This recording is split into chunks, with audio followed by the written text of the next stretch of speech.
지금부터 6월 10일 새벽 예배를 하나님 앞에 드리시겠습니다. 나를 본받는 사람이 되십시오 라는 제목으로 우리 고린도전서 4장 14에서 16절 말씀 함께 읽겠습니다. 내가 이런 말을 쓰는 것은 여러분을 부끄럽게 하려는 것이 아니라 나의 사랑하는 자녀들 같이 훈계하려는 것입니다. 그리스도 안에서 여러분에게는 1만 명의 스승이 있을지 몰라도 아버지는 여럿이 있을 수 없습니다. 그리스도 예수 안에서 복음으로 내가 여러분을 낳았습니다. 그러므로 나는 여러분에게 권합니다. 여러분은 나를 본받는 사람 그래서 안 넘기네요. 여러분은 나를 본받는 사람이 되십시오. 아멘. 나를 본받는 사람이 되십시오. 참 어떻게 이런 말을 할 수 있죠? 네, 대단합니다. 뭐 바울이 교만해가지고 그렇다라기보다 우리 압니다. 바울이 교만하지 않은 것. 그렇다라기보다 정말 피눈물을 흘리면서 이야기를 하는 거예요. 이 배경을 보면 엄청난 막중한 책임감을 가지고 나는 그러나 그 삶을 살아내겠다라고 하는 그 고백을 가지고 그러나 이게 너무나 어려운 길이다 라고 고백하면서 그러나 예수님을 닮은 길이기 때문에 너무나 복된 길이다 라고 하면서 정말 엄청난 다짐과 자기를 채찍질하는 것과 사랑과 여러 가지에 담겨서 말을 하는 겁니다. 나를 본받는 사람이 되십시오.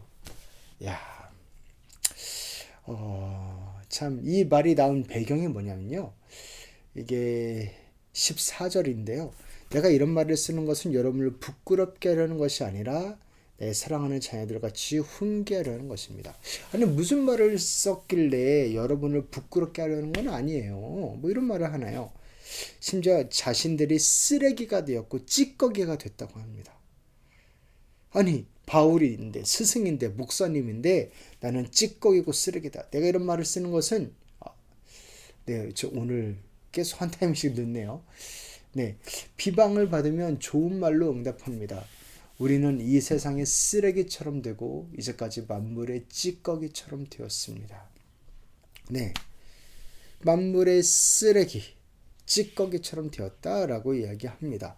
심지어 바울은 내가 생각하기에 하나님은 우리를 정말 세상의 구경거리로 내버리신 것 같다. 천사들의 구경거리이자 사람의 구경거리로 온 세계의 구경거리로 어디 예수 잘 믿나 보자, 충성하나 보자, 배반 안 하나 보자, 그런 구경거리가 된 것 같다는 거예요. 그 정도로 고생을 했습니다. 죽을 뻔하면서. 그러면서도 전도하고 교회를 개척했습니다. 무시받고 멸시받으면서까지. 우리는 그리스도 때문에 어리석은 사람이 되었지만 여러분은 그리스도 안에서 지혜 있는 사람이 되었습니다. 우리는 약하나 여러분은 강합니다. 여러분은 영광을 누리고 있으나 우리는 천대를 받고 있습니다. 나는 약하지만 여러분은 강합니다. 나는 멸시받고 있지만 여러분은 영광스럽습니다. 이거 익숙하죠? The Great Exchange. 예수님이 하신 겁니다. 예수님이 채찍에 맞으심으로 우리가 나음을 입고 예수님이 생명을 잃으심으로 우리가 생명을 얻은 The Great Exchange. 위대한 교환을 바울도 지금 하고 있는 거예요. 바울도 하고 있습니다. 왜요? 바울은 예수님을 닮은 자였으니까. 그래서 이 글을 쓰고 있는 이 순간에도 바울은 매맞고 있었어요. 우리는 바로 이 시각까지도 줄이고 목마르고 헐벗고 얻어맞고 정처 없이 떠돌아다닙니다. 우리는 우리 손으로 일을 하면서 고된 노동을 합니다. 우리는 욕을 먹으면 도리어 축복하여 주고 박해를 받으면 참고 이렇게 고생 많은 것을 이야기합니다. 나는 쓰레기와 같고 찌꺼기 같았다. 이게 우리 고린도 성도님들 부끄러우라고 이 이야기를 하는 게 아니다 라고 말하면서 이 이야기를 왜 하냐면 고린도 성도들이 자기가 부자인 줄 알았거든요. 부자 행세를 하고 다녔거든요. 여러분은 벌써 배가 불렀습니다. 벌써 부자가 되었습니다. 우리를 제쳐놓고 왕이나 된 듯이 행세하였습니다.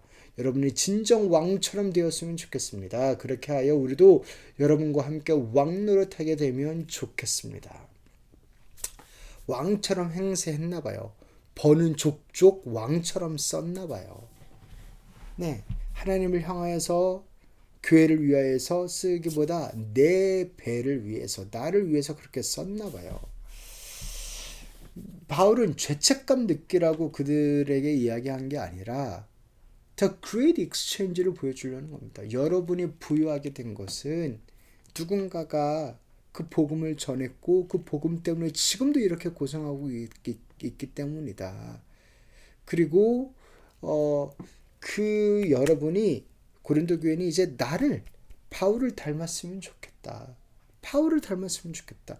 여러분도 나눔을 통해서 그것을 통해서 다른 사람들이 또 복음을 듣고 또 열매를 맺고 또 살아나는 그 일에 동참했으면 좋겠다 이야기하는 겁니다. 돈을 나를 위해서 쓰고 있는 것보다. 이거를 죄책감 느끼라고 막 스승이 제자 혼내듯이 그런 게 전혀 없다라고 말할 수 있겠지만, 근데 그렇지 않습니다. 지금 바울은 정말 어떤 심정으로 하는 거냐면 아비로서 이야기하고 있습니다. 이게 중요해요. 너희는 나를 본받으라 라고 할 때 아버지가 자녀에게 하듯이 말하는 겁니다. 엄청난 중압감과 책임감과 사랑을 가지고.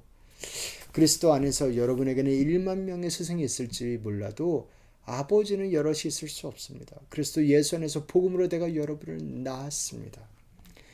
아버지니까 포기하지 않죠. 아버지니까 가르치죠. 아버지니까 나를 본받으라. 그러니까 진짜 자식은 부모 그대로 본받거든요. 얼마나 두려운 줄 몰라요. 성도님들은 목사님 닮거든요. 좋든 싫든 보고 평가하거든요. 얼마나 두려운지 모릅니다. 그래서 그 부담감과 그 의지와, 그러나 또 예수님이 나를 구원해 주셨기 때문에 그 책임감과 나를 먼저 사랑하셨다라는 그 부채의식과, 그리고 이 아이를 낳았다라고 하는 영적인 그 막중함, 기쁨과 동시에 책임감을 가지고 바울은 지금 이야기하는 거예요. 나를 본받은 자들아, 나를 본받은 자가 되라.